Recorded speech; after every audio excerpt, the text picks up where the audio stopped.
Panel o ekonomskoj neovisnosti žena.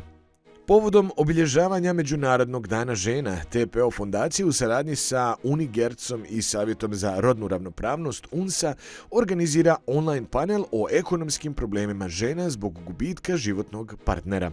Ovaj panel otvara prostor za razgovor o tome šta žene treba da unaprijed znaju i kako se mogu preventivno pripremiti kroz ekonomsko osnaživanje, financijsku pismenost, poznavanje svojih prava i razumijevanje kulturoloških obrazaca, kako bi obezbijedile ekonomsku nezavisnost.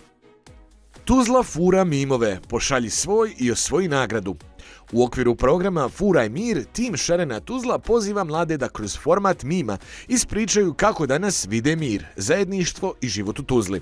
Mim može biti duhovit, ironičan, kritičan ili emotivan. Važno je da nosi ličnu poruku i savremenu perspektivu.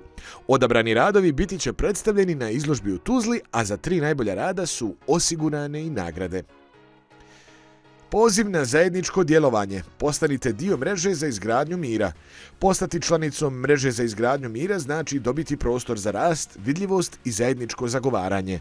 Kao članica mreže dobijate direktan kontakt s organizacijama i pojedinkama sličnih vrijednosti, pristup informacijama o edukacijama, grantovima i važnim inicijativama, te mogućnost učešća u zajedničkim kampanjama koje mijenjaju narativ u našem društvu. Kontaktirajte nas za sve informacije putem maila info@mreza-mira.net.